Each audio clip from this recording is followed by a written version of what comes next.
সুন্দর করে গাড়ি চলের হঠাৎ বিকট শব্দ গাড়ি এক সাইডে টানের বুঝিতে পারলেন যে ওকে চাক্কা বাস্ট তৎক্ষণাৎ হ্যাজার্ড লাইট জ্বলে দিবেন, গাড়ির জিবে ফুড সিগন্যাল আছে জ্বলে দিবেন, যাতে আশেপাশে গাড়ি বুঝিতে পারে যে অনেক বিপদত আসন। তারপর স্টিয়ারিং শক্ত করে ধরে রাখবেন যাতে গাড়ি ডানে বামে ন যায়। এসকেলেটর ছাড়ি দিবেন যাতে ইঞ্জিল ব্রেকের কারণে গাড়ি আস্তে আস্তে স্লো হয়।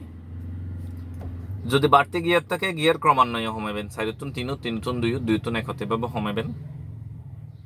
কোনো অবস্থাতেই বিচলিত হন যেত না, আস্তে আস্তে গাড়ি যাতে স্লো হয়ে এক পাশে করে আস্তে করে ব্রেক করে থামিবেন। মূলত সিদ্ধান্তহীনতার কারণে অ্যাক্সিডেন্ট হয়ে যায়।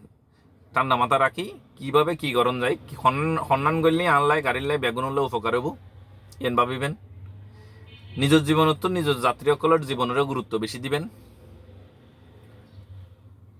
সাবধানে চলাবেন, অতিরিক্ত স্পিডের দরকার নাই। সর্বোচ্চ স্পিডে গেলে অনেক গন্তব্যস্থানত যেতে বেশি 5 মিনিট 10 মিনিট বাঁচি বোঝে, তার চেয়ে একটু সাইসিতে চালাবেন, সাইসিতে যাবেন।